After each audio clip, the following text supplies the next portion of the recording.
Ex-banque de détail d'HSBC France, voilà 2 ans que le CCF a été repris par le fonds américain Cerberus après un plan social massif. La banque vise le rebond commercial dès l'année prochaine. Bonjour Nicolas Obertali.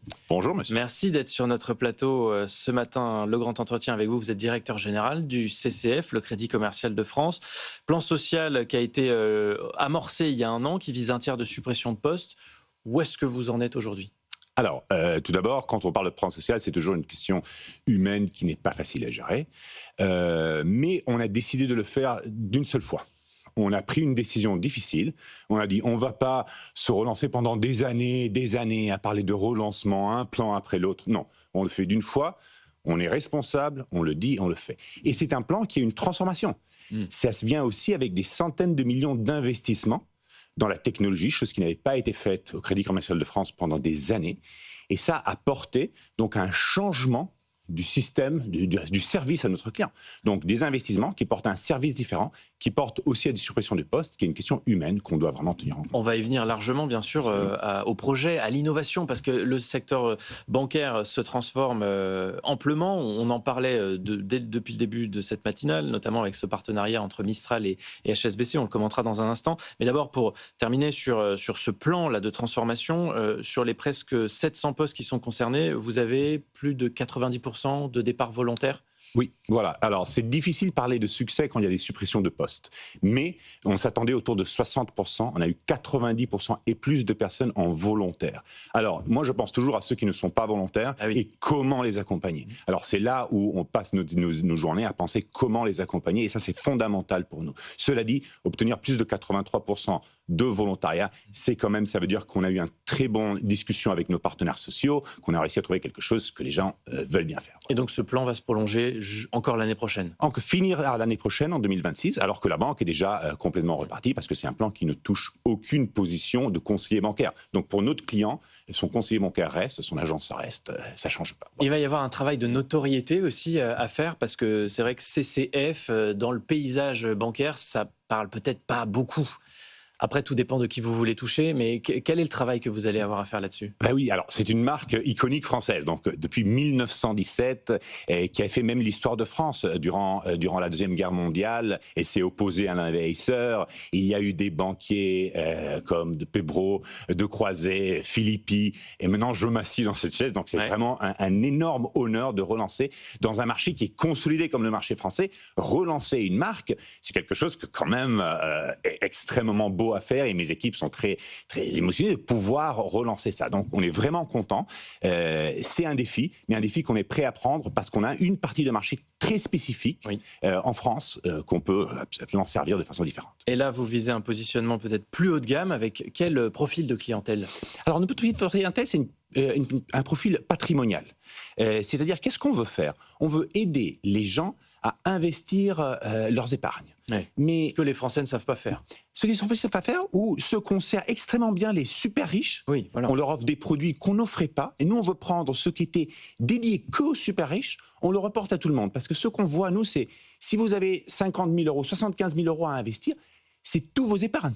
Ça vaut comme quelqu'un qui a tous ses épargnes et vaut 10 millions d'euros. Et donc, on veut leur offrir les mêmes services, les mêmes produits. Et c'est une niche de marché qui est pas bien servie en France et qu'on pense vraiment de pouvoir rentrer dedans. Mais un travail très ambitieux, parce que ça vous a pas échappé qu'on est dans une conjoncture très difficile où les Français épargnent plus que jamais et n'ont pas envie de prendre de risques. Absolument. Et c'est exactement ça. Ils épargnent plus que jamais. Donc, c'est exactement bien pour notre modèle. Oui, ils ne veulent pas le prendre sans de risque. risque. C'est du livret A, c'est du VTT. Voilà. Sans risque. Alors, nous, notre première mission, c'est sauvegarder l'épargne. Et après, donner la possibilité de le faire grandir. Mais nous pensons que tu ne puisses le faire grandir que si tu as un vrai conseil. Si tu as quelqu'un qui te conseille, qui te fait voir les problèmes. Si vous êtes devant un écran et vous avez 250 options et personne ne vous conseille, c'est là que vous prenez du risque. Pas quand vous avez un conseiller avec de l'empathie qui vous connaît depuis des années, qui vous dit pour vous, monsieur, peut-être ce serait mieux ça, ce serait mieux l'autre. Voilà, c'est là où la CCF fera la différence. Ça reste l'argument phare au moment où il y a une concurrence en ligne avec les nouveaux acteurs bancaires. Voilà. Nous, on se différencie parce que si vous êtes comme moi, je connais le marché, j'ai pas besoin d'un conseil, je me conseille moi-même parce que je fais ça toute la journée.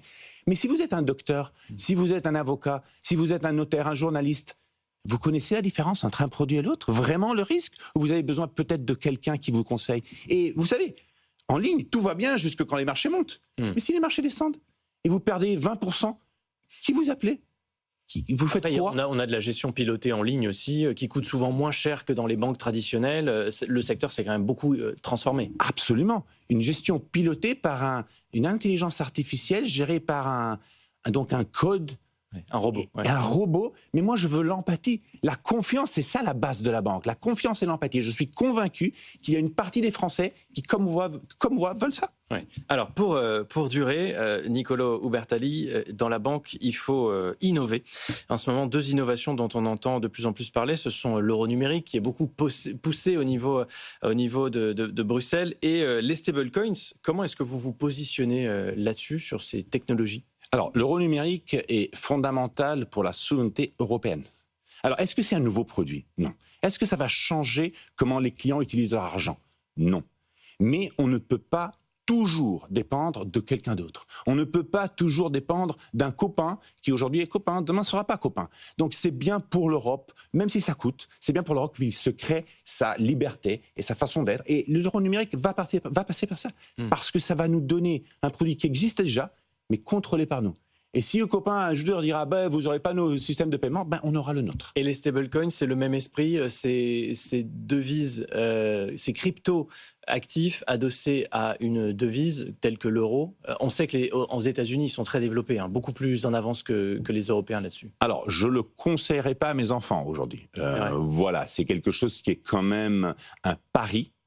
Une connexion avec la masse monétaire, et donc c'est quelque chose qui est encore à voir. Après, si vous aimez parier et vous voulez aller parier, c'est très bien. Mais c'est quelque chose que le CCF, par exemple, n'offre pas exactement pour ce que vous disiez avant. Pour nous, c'est avant tout la sauvegarde des épargnes des Français plutôt que le grandissement ou les paris comme ça. Mais les banques peuvent proposer des stablecoins. On a vu des banques européennes s'associer pour créer leurs propres stablecoins. Vous l'avez très bien dit, ils peuvent le faire. Ouais. Nous, on est encore un peu plus sur la partie... Je suis convaincu que mon client n'a pas exactement envie du stablecoin aujourd'hui ou ne comprend pas ses risques. On parle depuis ce matin de ce partenariat entre HSBC et Mistral, le géant français de l'intelligence artificielle. On voit que ça avance là-dedans, avec peut-être concentration de Mistral dans des activités B2B, beaucoup plus que les acteurs américains.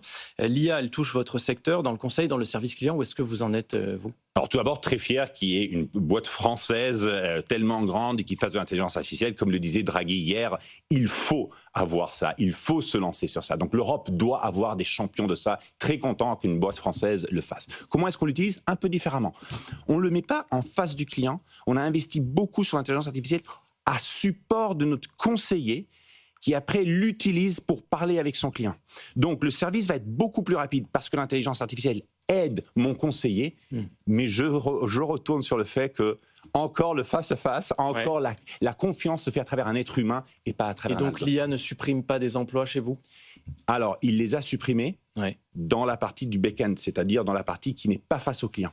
Et notre plan a supprimé beaucoup de ces postes dus à des centaines de millions d'investissements sur ça. Qu'est-ce que ça porte au client? Un processus beaucoup plus rapide, un crédit immobilier en une journée, pas en 2 mois ou 3 mois.